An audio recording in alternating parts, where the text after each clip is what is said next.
A primeira coisa que a gente relembra com vocês, né, foi o que aconteceu na última aula de História do Brasil. Nós vimos a chamada Era Vargas, ou ditadura de Getúlio Vargas.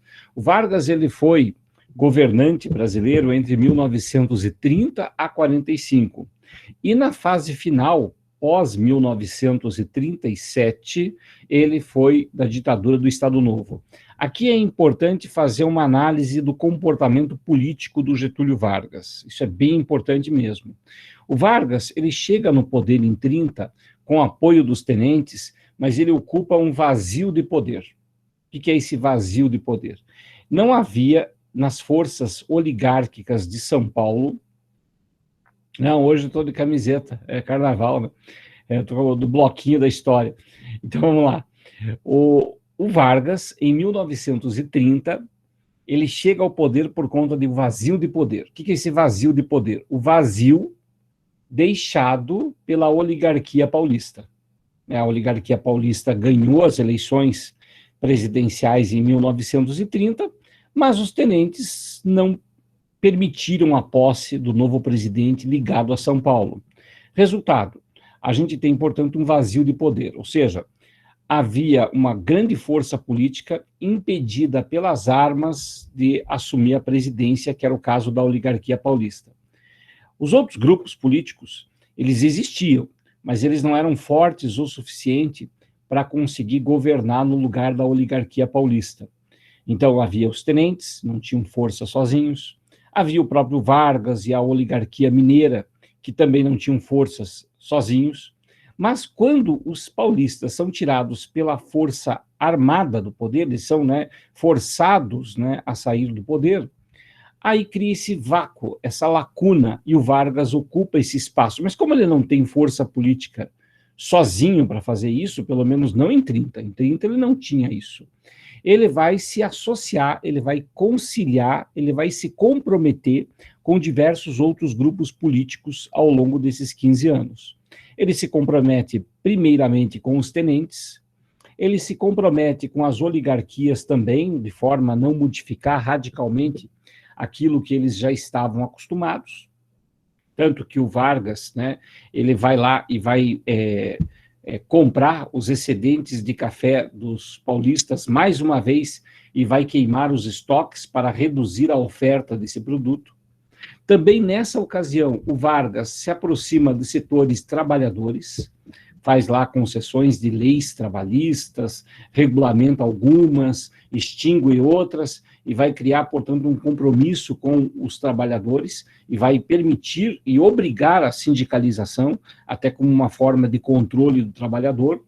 Ele se aproxima também de setores, mais conservadores da sociedade, ele se aproxima, inclusive, ele tem uma relação bastante forte com lideranças integralistas, da ação integralista brasileira, que estavam dentro do governo, era o caso do Felinto Miller, que era chefe de polícia do Vargas, era o caso também do Lorival Fontes, que era o chefe do Departamento de Imprensa e Propaganda. E com essas forças políticas, com esses instrumentos políticos de poder, e aqui a gente recorda o que a gente aprendeu em sociologia sobre o que é poder, lá do Girard Lebrun, o poder, ele é você ser obedecido, não é você ser eleito democraticamente necessariamente. Você pode ser eleito democraticamente e ter poder, você pode não ser eleito democraticamente e ter poder do mesmo jeito, porque poder é a obediência, é a coisa efetivada. Então o Vargas, ele vai ajuntando todos esses instrumentos de poder, você vai juntando todos esses instrumentos políticos e você vai, portanto, na direção de uma política mais centralizadora, porque você tem todos esses recursos à sua disposição. Beleza. Com todos esses recursos, em 37, o Vargas arquiteta um golpe de Estado. Então, ele impede que a eleição de 1938 ocorra. Então, muitas vezes, as pessoas pensam assim, esse cara ele tem uma tendência centralizadora, esse Vargas. Mas logo, logo o mandato dele acaba, em 1938, e aí nós vamos ter eleições, e daí nós nos livramos dele. O problema é que até 1937, o Vargas trabalhou para impedir as eleições de 38. Então, é muito perigoso ter um ditador no poder, alguém com tendências centralizadoras que nem o Vargas, porque ele vai ter uma prática continuista na política. E essa prática continuista virou uma ditadura entre 37 e 1945. É claro que algumas coisas contribuíram para o tempão que o Vargas ficou na condição de ditador, porque ele chega ao cargo de ditador em 37. Ele chega ao cargo, né? Ele toma o poder efetivamente como ditador em 37. Ali ele falou, ó, não vai ter eleição. Em 39, estoura a Segunda Guerra Mundial. O Brasil ainda não estava envolvido na guerra em 39. Ele vai se alinhar oficialmente com os Estados Unidos em 1942 apenas. Mas desde 39, quando a guerra havia começado, os Estados Unidos ainda tinham uma política de neutralidade em relação ao conflito internacional, até porque Estados Unidos investia dos dois lados, havia empresários norte-americanos que investiam na Alemanha nazista. Então, o Ford era um deles, né? Então, havia, sim, uma ligação com a Alemanha como um parceiro comercial. Então, os Estados Unidos, eles não tinham a menor intenção de romper aquele aquele pacto de neutralidade até o início da Segunda Guerra Mundial.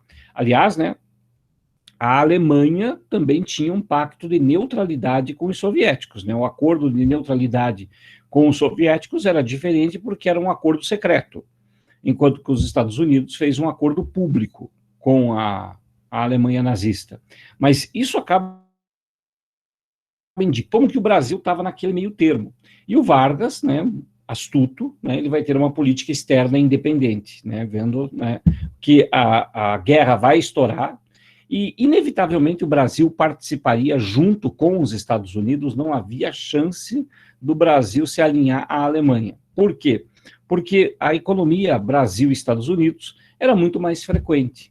As relações econômicas eram muito maiores com os Estados Unidos. A gente já tinha uma prática de ligação com os americanos desde o final do século XIX. Então, seria muito difícil imaginar o Brasil aliado da Alemanha, apesar das semelhanças estéticas, né? De ter um ditador, aquela coisa de todo mundo fardado, de desfile, culto à personalidade do chefe de Estado, beleza?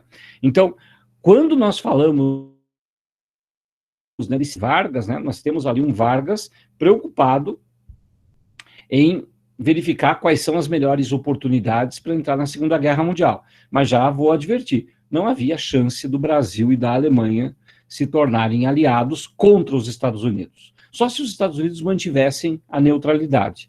Mas como os Estados Unidos foram atacados pelos japoneses, e o Brasil tem essa economia ligada aos Estados Unidos, seria muito difícil pensar uma aliança Brasil-Alemanha contra os Estados Unidos. Só se os Estados Unidos ficassem neutros, o que era praticamente impossível depois do ataque a Pearl Harbor, beleza? Bom, esse período, né, foi perguntado ali, é a República ou a ditadura de Vargas? Bom, você pode chamar, conforme o próprio Vargas, né, chamava, ele chamava essa época de Nova República, né, a República Nova, melhor dizendo, né, República Nova. Você pode chamar, como eu chamo, ditadura de Vargas, que é o Estado Novo, ou como também muitos da época chamaram, Estado Nacional. E a questão de república ou ditadura é o seguinte, ele não chega ao poder pelo voto, então é um golpe. Em 34, ele é eleito, então presidente. Em 37, ele cancela as eleições, aí é ditador. Então vai depender muito do período que você está analisando ali, beleza? O João comenta ali, né? O senhor falou do carnaval, pandemia de gripe espanhola, o carnaval também foi cancelado igual ao de agora, ou o povo continua a festejar? O povo continua a festejar na época da gripe espanhola, né? Não sossegou. Até porque as autoridades, na época, tiveram uma atitude de minimizar os efeitos da gripe espanhola. Aliás, né, vamos falar o nome correto, né? Influenza. Esse negócio de chamar de gripe espanhola dá a ideia de que a gripe começou na Espanha, que é só na Espanha, que lá que começou e tal. Não é o caso. Na verdade, a Espanha, no período, tinha um regime político mais democrático, E nesse período, os espanhóis divulgaram mais sobre essa doença. Como ela não aparecia nos periódicos, nos jornais de outros países, porque eles censuravam as notícias sobre a influenza, só a Espanha publicava, aí ficou o nome gripe espanhola, como se só estivesse ocorrendo lá. Lembrando que a gripe, ela aconteceu, né, durante todo o período, né, da Primeira Guerra Mundial. Toda a Primeira Guerra Mundial já tinha notícias da influenza. E durante a Primeira Guerra Mundial, muitos soldados foram voltando para casa para visitar e tal, o que alastrou mais ainda a doença. Isso não foi também divulgado por muitas nações. Aqui no Brasil, as autoridades também não tomaram grandes atitudes, não. É claro que, quando acontece, né, a quantidade enorme de mortes, né, muito da população começa a se resguardar, mas é a população que tem condições de se resguardar. E no ano, né, algumas autoridades pensaram em cancelar, proibir, né, sair, carnaval e tal, mas houve carnaval, sim, né, houve. Até porque o Brasil, com esse negócio do carnaval, escola de samba e tal, isso não é o único carnaval que tem. Né? A gente tem o carnaval, né, dos desfiles da escola de samba, mas lá nos anos 10, lá nos anos 20, eram os bloquinhos, né, era a tradição dos blocos de carnaval. E aí, em 1930 em diante, com Getúlio Vargas, houve a institucionalização do carnaval como uma festa mais parecida com o que a gente tem hoje, meio lembrando assim, estilo Carnaval de Veneza, né, com aquelas máscaras, com aquelas roupas exuberantes e assim por diante. Beleza? O Gabriel aí lembrou, né, que muita gente também chamou, né, a gripe chinesa, a doença chinesa, para a atual pandemia, e o que não é adequado. Inclusive, os chineses reclamaram muito, assim, né?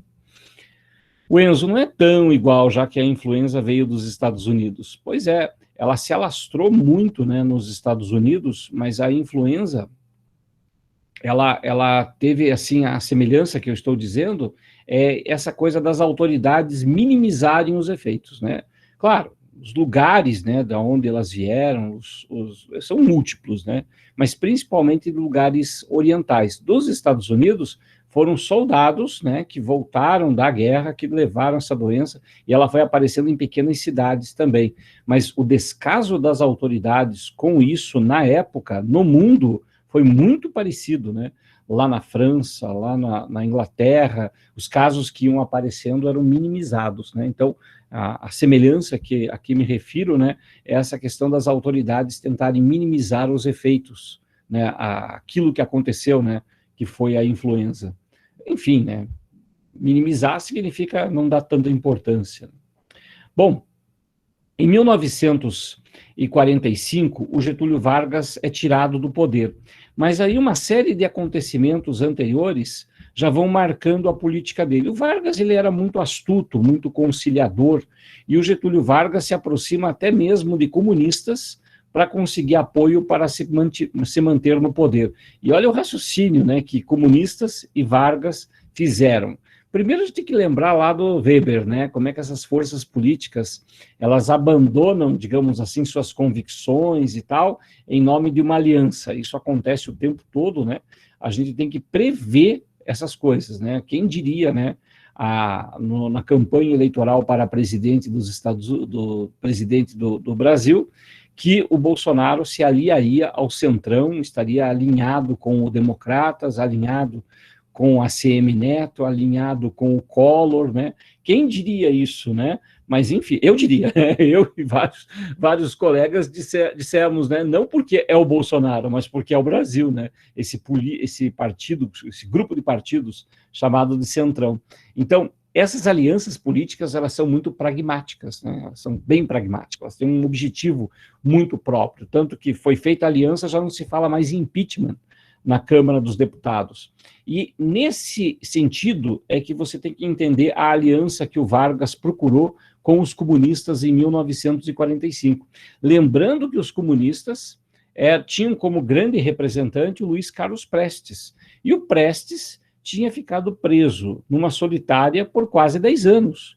E a esposa do Prestes, a Olga Benário, tinha sido mandada para um campo de concentração na Alemanha, onde veio a falecer. Ou seja, o Prestes, pessoalmente, teria todos os motivos para odiar o Getúlio. E aí você percebe como o pragmatismo político funciona, né? O Prestes vai apoiar Getúlio Vargas a permanecer no poder. Depois, em 1950, o Prestes vai fazer campanha para o Getúlio Vargas, vai subir junto no palanque com ele, né, na campanha presidencial de 1950, e aí a gente fica se perguntando, e tudo aquilo que aconteceu com o Prestes, com a esposa dele e tal, aquela situação toda, aquilo deixa de lado? Sim, deixou de lado. E qual foi o raciocínio, né, que os comunistas e o próprio Prestes fizeram em relação a isso? Vargas, porque o Vargas ele é nacionalista, então ele vai promover mais ainda a industrialização do país. Com mais industrialização, mais operários. Mais operários, mais luta de classes. E mais rápido aconteceria a Revolução Comunista no Brasil. Então, o raciocínio, eu sempre costumo dizer, né, todo plano que tem muita curva vai dar errado, não tenha dúvida, né, é muito C no meio do caminho, mas o Vargas ganhou as eleições em 1950, para o pleito que começou, né, em 50 e foi até 55 mandato, mas o Vargas se matou em 54. Mas é interessante, né, como é que os comunistas pensaram assim. E por que o Vargas se aproximou dos comunistas? Porque o Vargas precisava de apoio político, precisava de voto, e para precisar de voto se precisa se aproximar da classe trabalhadora, que é a mais numerosa. Então, é o populismo, né, na sua essência, né, o Vargas não era comunista, mas ele é populista, então ele vai se aproximar desses grupos numerosos para conseguir os votos que precisava para permanecer no poder. Os militares perceberam a manobra, né, perceberam a tentativa, né, de permanecer no poder e forçam a renúncia do Vargas. O então major Ernesto Geisel leva até o Vargas uma carta obrigando-o a aceitar, sair do poder, ou ele renunciaria, ou ele seria retirado à força do poder. Vargas renuncia, mantém seus direitos políticos, é eleito senador do período. Beleza? O João tá indignado, né? Com o Collor, sim, né? Inclusive, né? Tem alguns cargos aí que estão sendo distribuídos e tal, né? Isso aí está correndo no governo. Mas, enfim, o que eu não quero aqui é que vocês pensem assim, nossa, tinha que ser o Bolsonaro. Não, não, não. Lembrem-se que eu estou falando de política pragmática. E em 2002, quando Lula chegou no poder, o presidente, né, do Senado e aliado político do Lula, naquelas circunstâncias, era o Sarney. E também, Lula também esteve com Collor naqueles contextos em negociação. O que está aqui em jogo não é quem esteve com Collor e quem não esteve com Collor. O que está aqui em jogo é como funciona a política no país, né? O que é esse pragmatismo político de alianças, né? Não que seja só no Brasil, acontece no mundo inteiro. A Angela Merkel, lá da Alemanha, há alguns anos atrás, ela fez uma grande aliança com vários partidos políticos da Alemanha, ela é da social-democracia, né? Ela inclusive é muito religiosa também, né? Democracia Cristã, né? Que é o partido dela.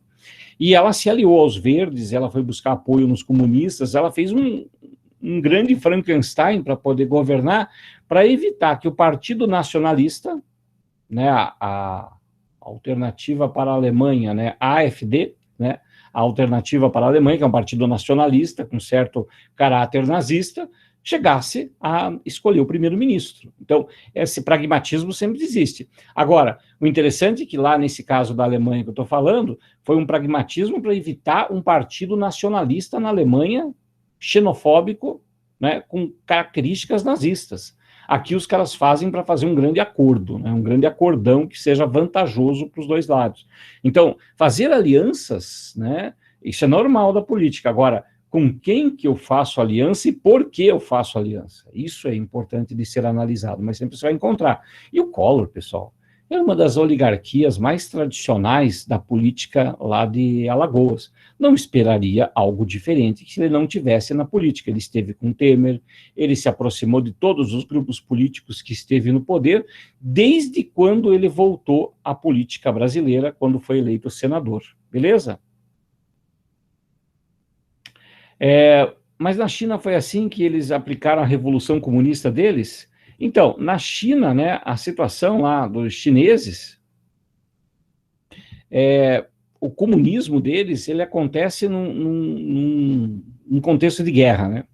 O Partido Nacionalista Chinês, durante a Segunda Guerra Mundial, se aliou, chamou todos os chineses, temos que lutar contra o Japão. Esse era o discurso. E você está numa guerra contra uma outra nação que ocupou parte do território, como era o caso dos japoneses. Então, o governo nacionalista chinês, do Sun Yat-sen e depois do Chiang Kai-shek, eles fazem, portanto, uma grande convocação política. E os comunistas vão lutar ao lado, né, de nacionalistas contra o Japão. E, nesse contexto, né, o Partido Nacionalista, depois de vencer o Japão, proibiu a existência do Partido Comunista Chinês. Ou seja, o Partido Nacionalista usou os comunistas e depois quis se livrar deles. O problema é que os comunistas já estavam relativamente fortes, eles tinham lutado também na Segunda Guerra Mundial, e a gente tem que lembrar que ainda não era exatamente a Guerra Fria. Em 1945, 46, 49, que é o ano da Revolução Chinesa, o que é a União Soviética? A União Soviética é o aliado que venceu o Japão. Nos Estados Unidos também, a União Soviética é o aliado que venceu a Alemanha nazista. Ou seja, a coisa vai esquentar mesmo, a tensão vai aumentar mesmo entre Estados Unidos e União Soviética na década de 50. 1950, em especial com a Guerra da Coreia.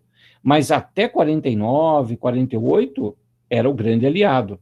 O único governante, o único estadista famoso que eu conheça, que pregava justamente, né, um ataque imediato à União Soviética, assim que a Segunda Guerra Mundial terminou, foi Winston Churchill da Inglaterra. Ele defendia, não, temos que atacar agora a União Soviética. E os Estados Unidos eram mais adeptos de uma coexistência, né? Não, é nosso aliado, agora não, uma nova guerra não. Perdas políticas, né? Para uma democracia, você perder gente durante uma guerra é muito complicado. Então, é claro que não dava para se envolver em novo conflito contra os soviéticos. Beleza? Política lixo desses deputados que não querem saber do Brasil só de vontades pessoais. Exatamente, Enzo, exatamente. Mas, assim, no mundo inteiro você tem política assim. A diferença é que no resto do mundo, no mundo desenvolvido, existe transparência. Então as pessoas sabem o que está acontecendo. Aqui não, aqui a gente vive em bolhas, né? Ou é fake news, ou é o zap do tiozão, ou é a emissora de TV tendenciosa para um lado, a emissora de TV tendenciosa para o outro. Ou seja, a gente não tem informação com transparência. E principalmente, né, interesse. Né? As pessoas precisam se interessar mais por política, porque afinal é da conta de todos nós, né? Se eu não cuidar de quem cuida da política, de quem trata da política, eu é que vou estar em maus lençóis. Então, são certas situações assim que a gente precisa ficar muito atento. Aqui em Curitiba, por exemplo, está para ser aprovado um projeto, né, que torna a educação um serviço essencial. E o que isso significa? Significa que os professores, que os alunos, todos vão voltar para a aula presencial se isso for aprovado, porque educação vira essencial, então não pode fechar. Mas o que as professoras e professores, especialmente do município, estão pleiteando? Que só volte quando tiver vacina para os professores. Ou seja, coloca os professores em grupos prioritários. Por quê? Porque o professor, por ser mais velho, por viver com gente mais velha, corre o risco de levar a doença para casa. Então, se espera, né, isso. Então, não é que não querem trabalhar, né, os professores e professoras municipais. O que eles estão pleiteando é que, se vai tornar essencial, peraí, então vacina os profissionais. Porque é diferente, né? Por exemplo, eu já voltei com aula presencial em outros cursinhos, né? Já estou dando aula com gente na minha frente. Mas a distância... E outra coisa, vocês não ficam perto da gente, né? Vocês fazem pergunta de longe e tal. Criança é diferente, né? As professoras e professores do município lidam com criança, e a criança chega muito perto. E é isso que tem sido preocupante aí. Então, né, é bem complicado. Bom, a Alemanha é um dos países menos nacionalistas que exige, devido a tudo que aconteceu no passado dele. Pois é, o nacionalismo alemão ele é sempre muito mal visto, né? Porque ele tende a um discurso nazista. Mas uma coisa que é muito bacana da Alemanha é que eles educam, né, as pessoas, explicam para as pessoas como é que funciona isso, né? Então existe uma busca de um esclarecimento. Eu lembro quando venceu os direitos autorais do livro Mein Kampf, Minha Luta.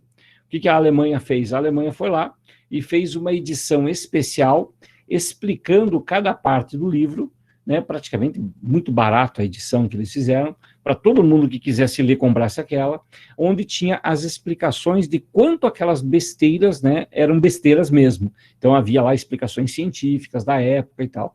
Seria mais ou menos alguém que acredita numa bobagem hoje, né, não ter acesso a nenhuma uma informação qualificada, e não conseguir, portanto, separar, né, a verdade da mentira. Então, essa edição recente que os alemães fizeram, ela é explicada cientificamente, numa linguagem mais popular, para que as pessoas entendam do porquê aquelas besteiras são besteiras. A Fernanda comenta ali que a mãe dela dá aula para crianças, né, de até 2 anos, né? Como vão manter o distanciamento? Não tem distância, não tem como, não tem. Por isso, se transformar isso em serviço essencial que não pode fechar, tem que vacinar todas as professoras, professores, todos os que estão envolvidos com essas crianças. Então, é disso que se trata, né? Essa sinalização de paralisação das escolas municipais, né, em relação a isso. O Enzo comenta, né, que tem que lidar ainda lidar com as crianças e tal. Enfim, né, vamos fazer aqui 1 minuto de silêncio. Não, 5 segundos de silêncio para aqueles pais e mães que descobriram nessa pandemia que o problema não era o professor nem a professora, que o problema era o filho ou a filha mesmo, né? Então, 5 segundos de silêncio para eles.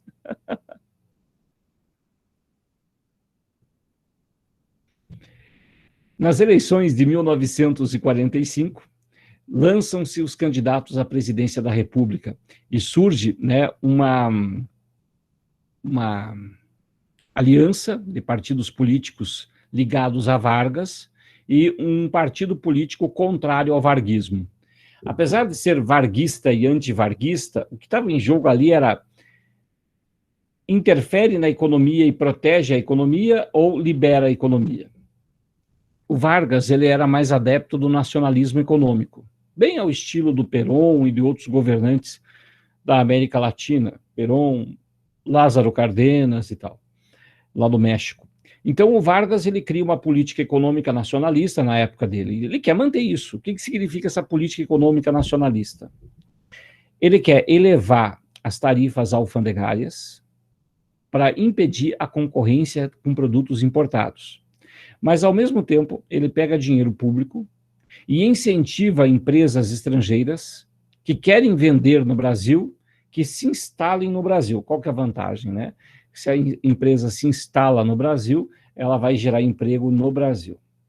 Se a empresa fica fora do país só vendendo para cá, o emprego está gerando fora. Então, a preocupação do Vargas era gerar emprego, industrializar, então, essa política. Então, não quer dizer que ele era contra o capital estrangeiro. Não, ele quer muito.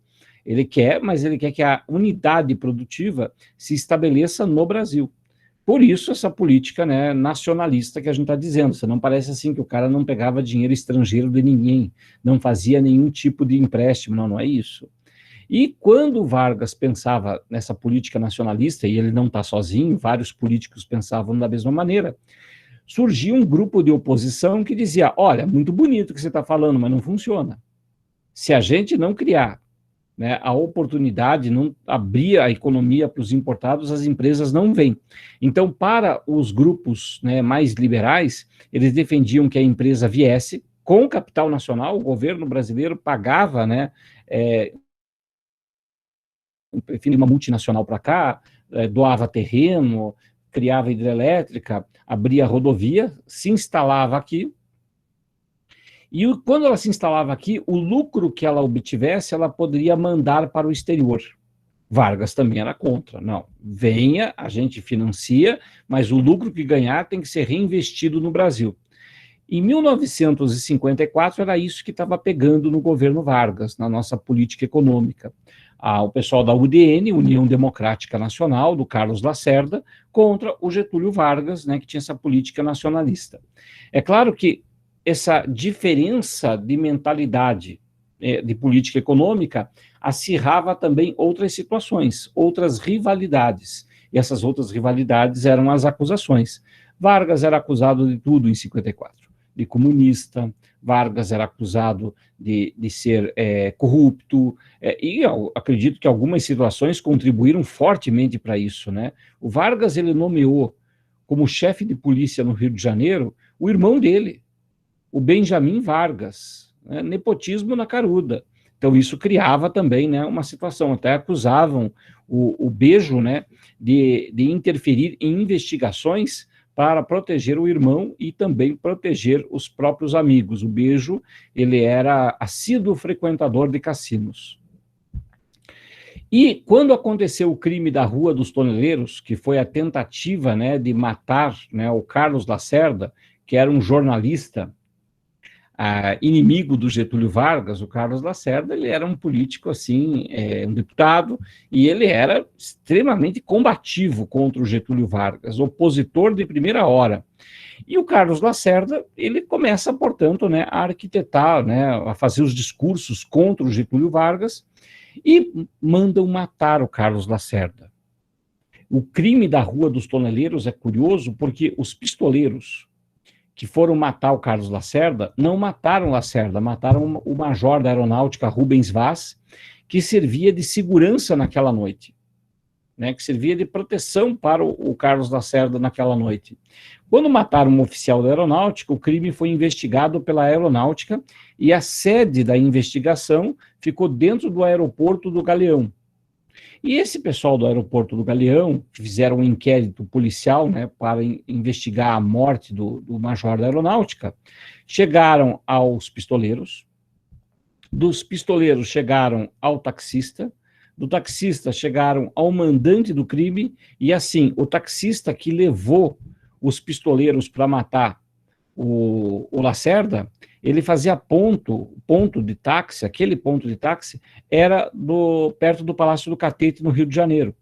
Ou seja, estava feita a ligação com uma coisa próxima ao governo.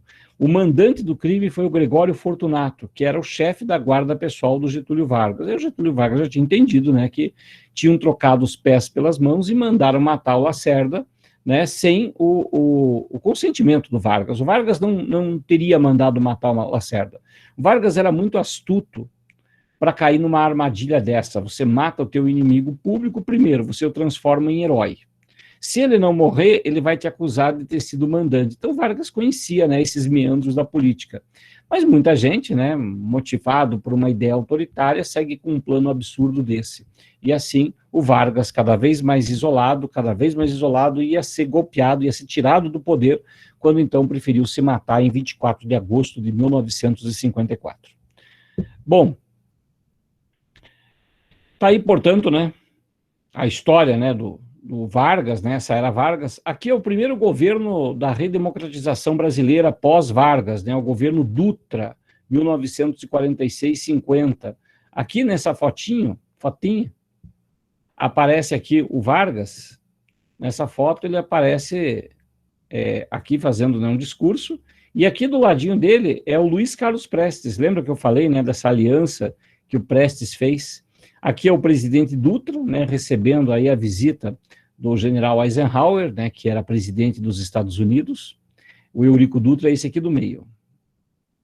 Esse mesmo, né?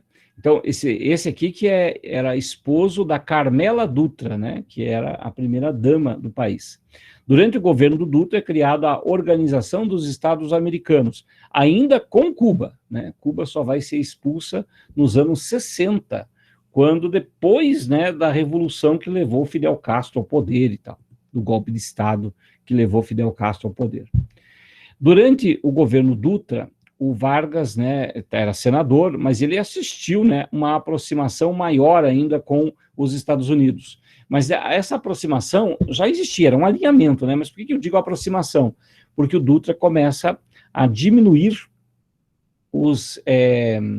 impostos, né? Começa a diminuir os impostos alfandegários e permitir um maior liberalismo, um maior fluxo de produtos, né, de fora que entra no país. Muitos estudantes me perguntam qual seria o melhor modelo, né? Seria um nacionalismo, né, de proteção do mercado ou seria uma abertura de mercado? Gente, primeira coisa mais elementar, né? Essa economia internacional do produto importado que vem do produto nacional que sai e tal, balança comercial favorável e tal, isso não interfere tanto na nossa vida econômica aqui. A nossa vida econômica, ela depende muito mais, né, da rentabilidade que a tua família consegue, daquilo que eu consigo, e aí eu compro no mercado local, vocês compram no mercado local, porque celular, produtos importados, né, com tecnologia acoplada e tal, a gente não compra com tanta frequência assim do que comida, roupa. Então é muito mais uma economia local. E muito, né, do produto importado que chega barato no Brasil, ele tem muita concorrência, né? Então ele tem muito produto. Então a China não deu para comprar, tem, né, de São Paulo. Então não é, digamos assim, a nossa grande economia, né? Melhor para mim, vai ser melhor para mim se eu sou um importador, né, se eu sou um exportador, isso sim vai interferir muito na nossa vida. Agora, pensando, né, em política macroeconômica, qual que era a ideia do Vargas? Gerar emprego com indústrias. Qual que era a ideia das multinacionais? Vir para o Brasil em busca de mão de obra barata, né, e também matéria-prima abundante.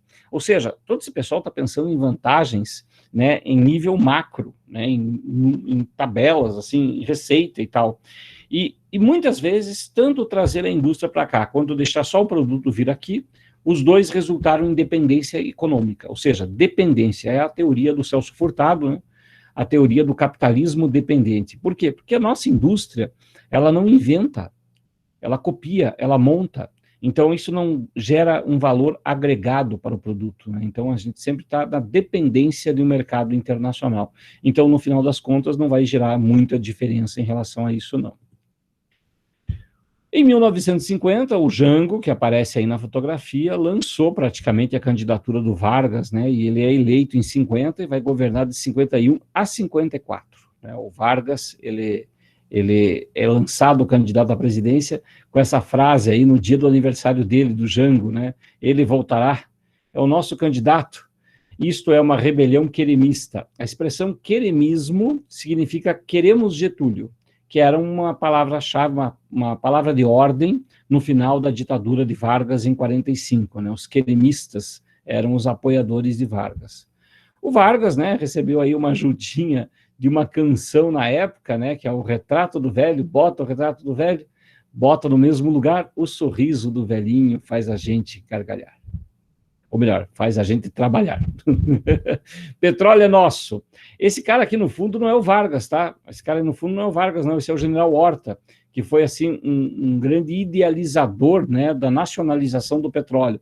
Então esse discurso do petróleo nacional, o petróleo é nosso, foi uma marca do período. Claro que as empresas estrangeiras exploradoras de petróleo não gostaram nada dessa política nacionalista. Aí o Lacerda está sendo carregado aí, o Carlos Lacerda é o deputado que foi atingido, deputado jornalista que foi atingido no atentado da Rua dos Toneleiros, né? Era um contrário ao Vargas, né? Ele era apelidado, inclusive, pela imprensa varguista de O Corvo, né? Porque vivia ali urubuzando a vida do Getúlio.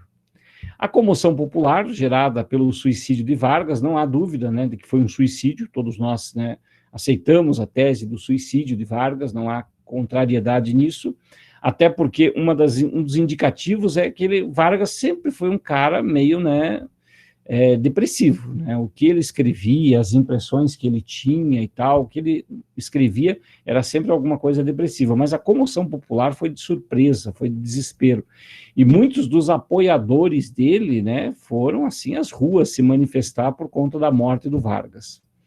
Juscelino Kubitschek, o JK foi eleito presidente do Brasil em 55, ele vai governar até 1961, até o início de 61.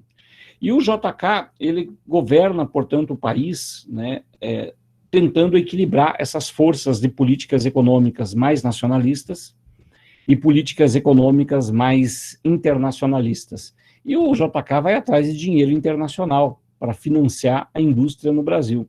E para conseguir o apoio desse capital estrangeiro, o JK ele permite a remessa de lucros no país através de uma brecha jurídica. Remessa de lucros é quando você tem uma empresa num país e você quer tirar o lucro de lá que você ganhou e trazer para o teu país. Não pode, tá? É proibido.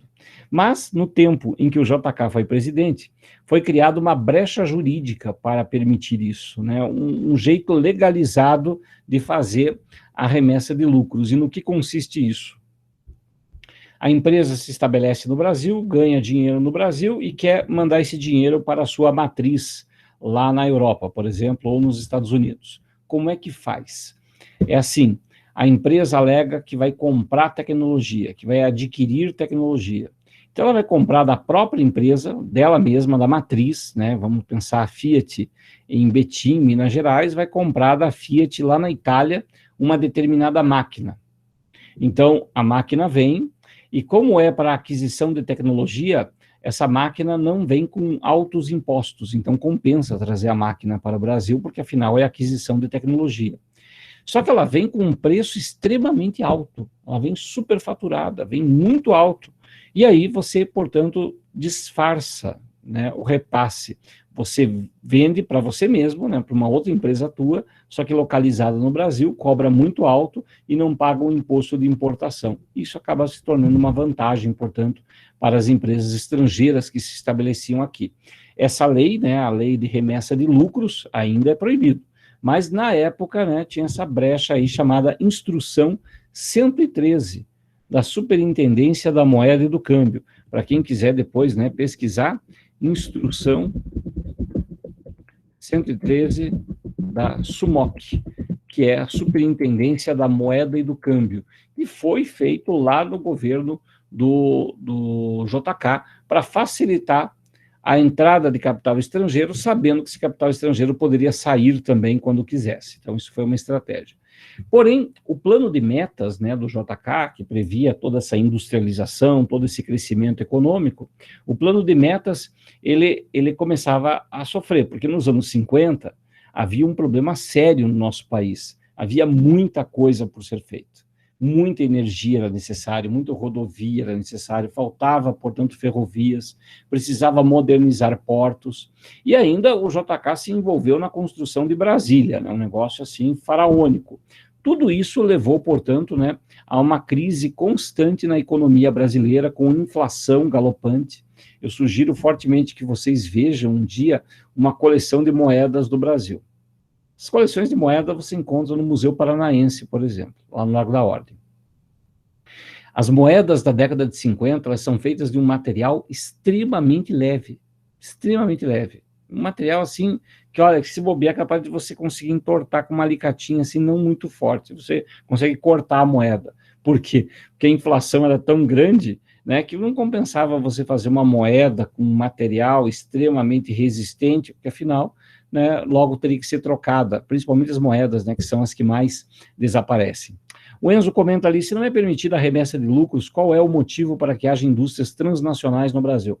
Bom, a remessa de lucros não é permitida, mas existe aí, né, aquisição de tecnologia, compra de serviços. Eu não vou falar de uma indústria, eu vou falar de um caso específico das concessionárias de pedágio aqui do Paraná, do litoral, né? A Litoral Sul, que vai para Santa Catarina, e a Ecovia, que vai para o nosso litoral via 277, que vai lá por Morretes, Paranaguá e tal. Essas duas concessionárias, para elas mandarem o dinheiro para o exterior, elas contratam uma empresa de auditoria. Essa empresa de auditoria é uma empresa estrangeira. Então, eles vão dizer, olha, nós vamos fazer a auditoria da nossa empresa, nós contratamos essa empresa aqui para fazer a nossa auditoria, é uma empresa estrangeira. Então, a empresa no Brasil paga para essa empresa auditora a fazer a auditoria, e é uma fortuna. Ou seja, eu disfarço a mandar o meu dinheiro para fora através de um serviço que eles prestaram para mim. E é um serviço de auditoria, não vem um produto no lugar, não vem uma coisa, um equipamento, não. Eles vão verificar se as finanças, né, da concessionária estão ok, então eu contrato uma auditoria. Então você disfarça. Então, na prática, né, Enzo, o dinheiro sai do país, só que sai legalizado sob o disfarce, né, de algum tipo de serviço, beleza? Esse é um caso, né, mas são muitos. É o caso da Renault, por exemplo, né, aqui na região metropolitana. Toda vez que vão lançar um carro novo, ou muda alguma coisinha no modelo do carro, você tem que comprar o projeto da Renault lá da França, para que ele seja montado aqui no Brasil. Sem falar máquinas e outras coisas, mas principalmente o projeto. Aí, para montar aqui em São José dos Pinhais, tem que pagar para a empresa lá na França. E aí você faz remessa de lucros do mesmo jeito. Dívida externa aumentou consideravelmente do governo JK. O JK ele se tornou o recordista de endividamento externo do país nesse período. Ele vai perder depois, ele vai perder para o Emílio Garrastazu Médici, que foi durante a ditadura civil-militar, que daí vai ser uma coisa absurda, né, o endividamento brasileiro, que vai de 5 bilhões para quase 60 bilhões. E depois o novo campeão de endividamento até os anos 90 vai ser o Fernando Henrique Cardoso. Então, hoje o Brasil não é tão endividado assim, porque a gente tem dívida pública agora, não tem mais dívida externa. Mas até chegar à dívida pública, a dívida externa, ela foi a maior no FHC, o segundo lugar do Médici, o terceiro lugar foi do Juscelino Kubitschek.